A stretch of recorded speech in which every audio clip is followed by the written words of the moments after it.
Oui, je prends la suite du coup. Et puis en plus, il me semble que sur un plan chronologique, complètement. les choses s'enchaînent pas trop mal. Complètement.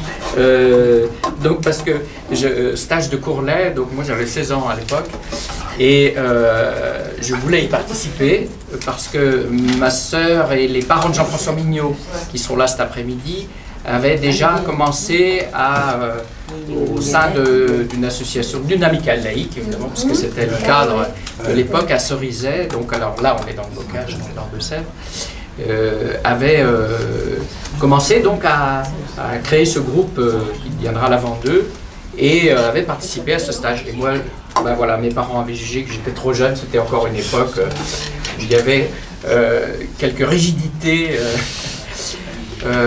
Voilà, et donc il se trouve que moi mes déclics ça a été le cadre familial évidemment puisque j'appartiens à une famille voilà, qu'André avait filmé en 64, qui dansait.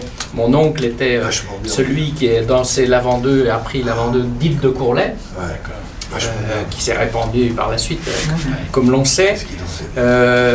Et puis mes déclics, donc alors c'est un cadre associatif, hein. Là moi c'était le club des jeunes de Montcoutan, voilà, qui n'avait pas le nom d'amicale laïque puisque c'était pas forcément dans le cadre direct, mais enfin c'était quand même animé par des instituts. Et dans ce cadre il y avait un atelier danse, enfin une activité danse. Et il se trouve que, du coup, c'était la belle-sœur d'André. Alors on retrouve encore, évidemment, Michel, donc qui était la sœur de Colette, qui, au sein de ce club des jeunes, animait cet atelier danse. Alors, comme vous l'avez raconté, d'abord danse d'ailleurs, et puis progressivement, avec le travail qui se faisait au sein du groupe départemental, danse poitevine, progressivement. Donc, goût pour la danse, pour ce qui me concerne. Goût pour la musique, donc j'avais appris à jouer de la guitare entre-temps, et c'était une grande passion pour la chanson. Voilà, moi c'était ma motivation autant que la danse, voire plus. Et première collecte, du coup, c'était dans le cadre d'un rassemblement organisé par... parce qu'il n'était pas encore le PCP, hein, c'était en 68, la fête des Rosières à la Motte Saint-Thérèse, où on se rassemblait, hein, ça avait commencé à peu près à cette époque-là, à faire des rencontres au Poitevine. La première c'était 67 je crois, et 68 c'était la deuxième, et au sein de l'embryon d'organisation qu'on avait à cette époque sur le plan surtout départemental, André nous avait incité, alors moi j'avais commencé à participer au groupe départemental et on avait fait, à l'époque il y avait eu un stage à Sevray, hein, c'est toi qui en parlais, donc 68 oui, et j'avais participé à ce stage, c'était à Pâques, alors c'était les premiers grands stages qui nous ont construits, hein, c'était pas encore des stages de collecte, mais comme le disait Maurice, ça mêlait quand même un peu de collecte, pas de façon très très organisée, mais on allait à la rencontre des anciens, quoi. Voilà, c'était un peu ça. Et du coup, c'était dans ce cadre-là que André nous avait encouragé à rapporter pour les Rosières un peu d'éléments patrimonial de notre terroir, parce que c'était plutôt quand même les danses, on dansait tous les mêmes, c'était le répertoire qu'avait popularisé André à l'époque. Et donc j'étais allé voir une de mes tantes qui était réputée pour chanter. J'avais appris 2 chansons à l'époque, on avait chanté ces 2 chansons, je me souviens, aux Rosières. C'était le premier élément, puis après moi j'ai pris le virus complet dans le cadre du PCP évidemment, et toujours dans la même volonté de constituer un répertoire pour le groupe de chant et danse, enfin de danse et chant. Et c'était l'objectif fondamental. Puis progressivement évidemment on découvre quelque chose qui est beaucoup plus profond que ça, enfin bon, on le sait. Dernier élément que je voulais rajouter là-dessus, pour ce qui me concerne, donc c'est quand même l'importance qu'a eu Michel Vallière dans, parce qu'on a parlé d'André qui était celui qui déclenchait, mais dans le côté plus structuré et un peu plus scientifique, on fait une approche scientifique. Et moi, il y a un stage qui m'a vraiment formé, pour ma part, c'était le stage de Lavosso en 69. 71, Lavosso. 71. 71. Ouais. C'est après loin, ça. La Non, mais on Mousson. en a fait un avant. À Noix. À loin, à loin. 49 à à Noix. Noix. Il y a eu Loin. Loin, Il y a eu 70. il y a- à Noix, celui d'Anois. Oui, moi j'ai pas fait à Noix. Loin, Mais 70. Loin, ça c'est sûr. Mais Loin, sur la 70, c'est ça. méthode. Ah oui, c'est 71. 71. Oui, oui, juste Ah bah moi, après. je Non, peux mais te- c'est qu'on a fait.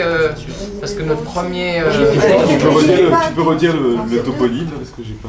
Alors, jusqu'en 71, ça, Lavosso, alors c'est dans la Vienne. C'est dans la Vienne, là. Mais c'est dans la Gâtine.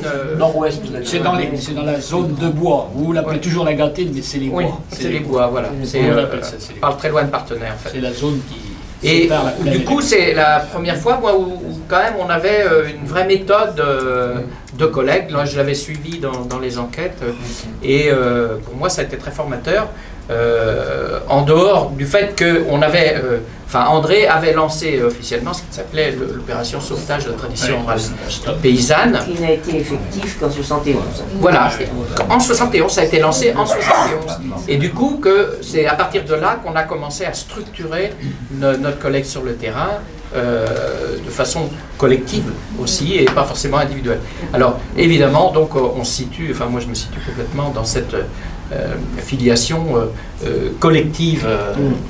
Après, avec des motivations qui sont pour les uns tous un peu individuelles, moi liées à la fibre familiale particulière, et à ce goût que j'avais pour la chanson, parce que c'est avant tout ça, je suis d'abord un chanteur, et je chantais autre chose que des chansons traditionnelles avant que j'étais chanteur.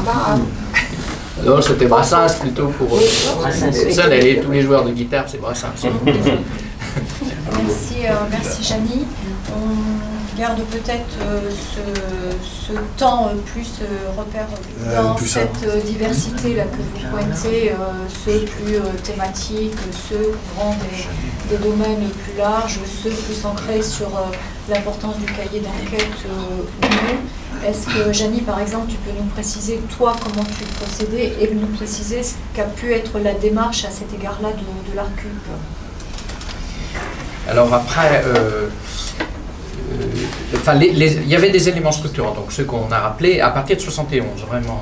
Je pense que c'est vraiment autour de ces années-là, 69, 70, 71, que ça s'est cristallisé au niveau de la méthode, au niveau de la structuration. Pour ce qui concerne l'ARCUP, c'était ce cadre collectif a été prégnant, évidemment. Après, moi pour ma part, c'était une époque, alors du coup c'est là qu'on s'est côtoyé avec Pierre, puis Pierre Chevrier aussi, à Poitiers, on se retrouvait là.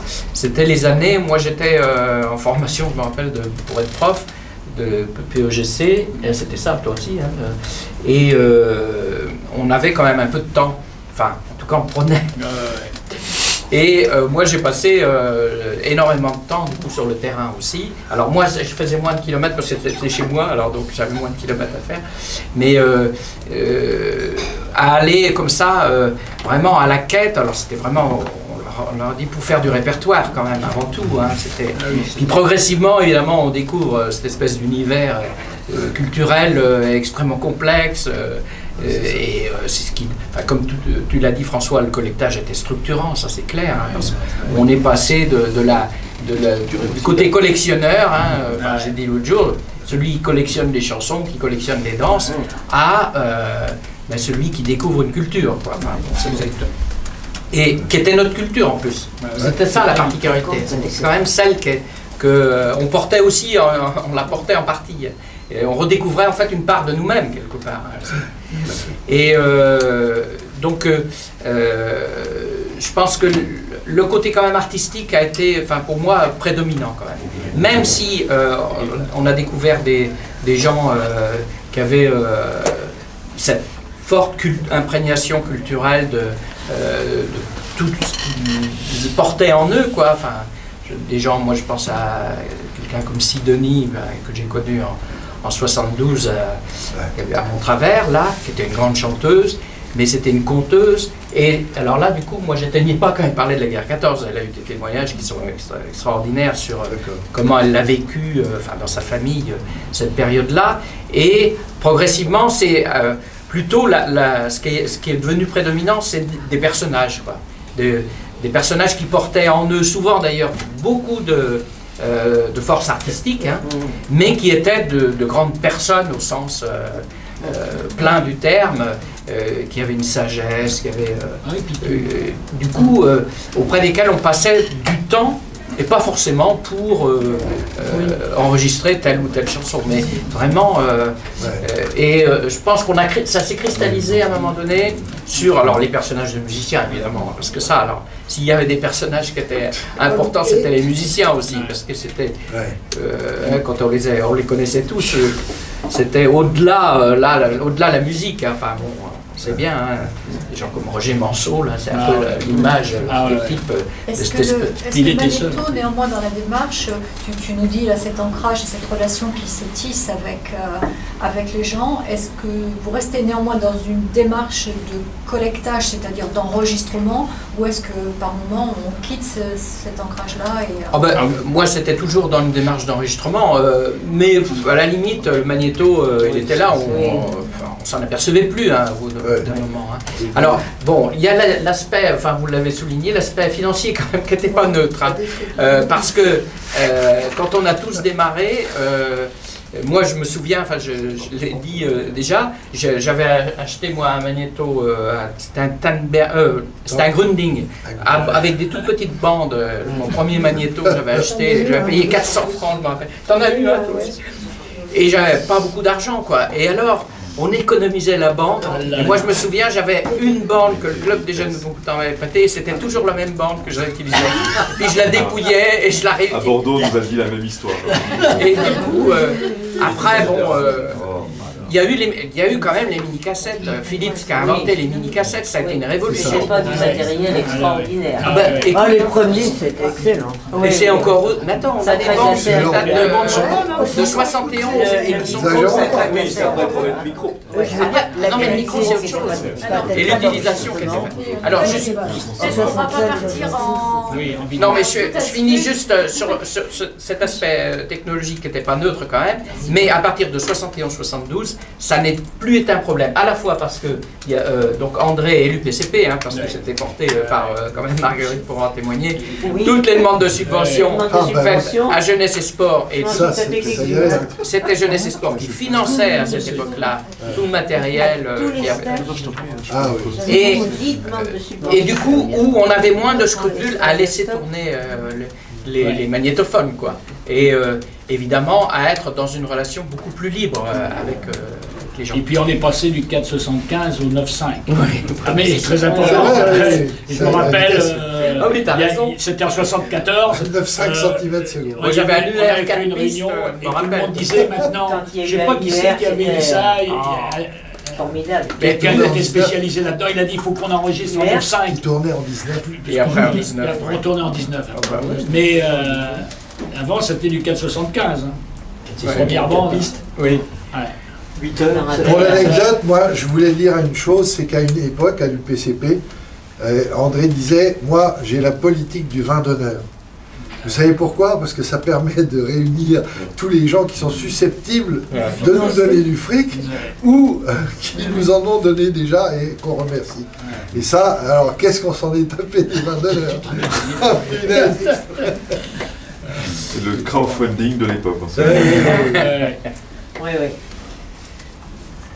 Que dire d'autre sur cette relation directe à l'objet Alors, quand même, ce qu'il faut, enfin, je pense que quand même, ce qui différencie des mouvements comme les nôtres de collecteurs qui sont allés sur des terrains très divers, c'est que on participait très vite à la vie, à l'animation même du territoire sur lequel on était.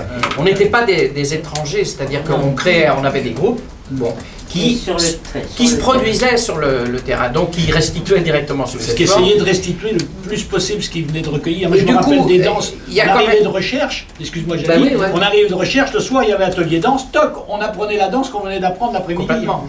Directement.